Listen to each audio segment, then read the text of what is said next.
Kalau tanya kata kita ni niat sembahyang Jumaat lagu mana? Sembahyang Jumaat. Kalau kita sembahyang Jumaat kita niat lagu ni sah tak? Sahaja aku sembahyang fardu Jumaat 2 rakaat kerana Allah Taala. Sah tak? Sah tak? Sah tak? Tak sah. Apa tak sah? Kerana dia tak bubuh makmum, dia tak bubuh takimam. Sembahyang Jumaat wajib masa kita takbir tu. Allahu Akbar. Niat kita wajib kena bubuh makmum tu. Dalam tu. Sahaja aku sembahyang fardu Jumaat 2 rakaat tak apa.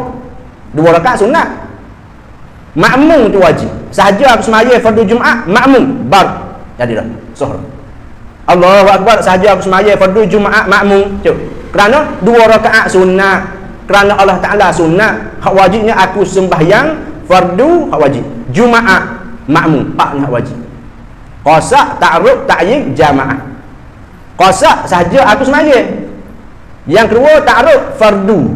Yang ketiga Jumaat ta'yin, kena menentukan waktu Jumaat nak bubuh. Lagi pula jemaah mun jadi takmir ke makmum. Kalau makmum wajib kena niat makmum. Pak ni kena ada dalam takbir. Sahabat kita tak pelik pun kalau orang semaya kita tengok apa dia tu takbir sikap je. Allahu Akbar. Apa kawin lama? Allah. Tak ada. Allah. Tak masuk. Astagfirullah. Apa kawin tengok orang sebelah kawin Allahu Akbar. Apa? Kena buat soal juga tu lagu tu. Kerana kita tak mengaji bab niat. Kita nak maisha tadi. Nak tanya hak wajib niat setara mana maisha tadi. Sahaja aku semaya fardu isya. Allahu Akbar. Sahaja aku semaya fardu isya. Boleh? Sah dah tu.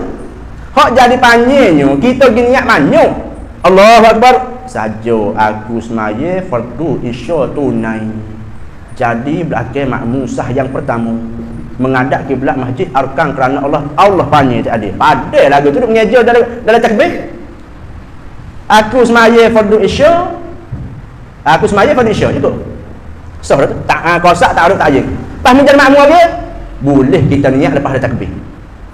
Allahu Akbar. Saja aku semaya fardu isya. Tadi tu. Bo nak baca doa iftitah wajah tu niat aku jadi makmum. Tak apa. Tapi hak molek kita niat makmum dalam takbir. Tapi kalau tak niat makmum dalam takbir tak ada masalah. Semaya apa ni? Semaya hak 5 waktu biasa. Tapi kalau semaya Jumaat wajib kena niat makmum dalam takbir. Hai tu. Nabi ingat molek tu. Pas contoh, kalau orang ni semaya isya tadi. Dia semaya Allahu Akbar jangan saja semaya fardu isya. Sah ada apa? Pas dia turut takmir, dia nak niat jadi makmum masa mana boleh berlaku. Asal ke jangan bila turun rokok. Sebelum rokok nak niat masa mana jadi makmum boleh. Allahu Akbar saja kemaya fardu isya. Dia baca wajah tu wajah dia tunggu takmir baca Fatihah, dia baca Fatihah. Bawa takmir Allahu Akbar, dia baru niat aku jadi makmum. Boleh turut takmir rokok. Tapi pahala tak boleh belum pada ni. Pahala Jumaat tak boleh belum pada dia niat. Mungkin dia tak niat lagi pahala sepenuh maya sore. Tapi bila dia niat kata aku jadi makmum, baru tu kira pahala semaya Jumaat. Rugi juga situ. Rugi juga lah. Tapi nak kata sah lagu tu.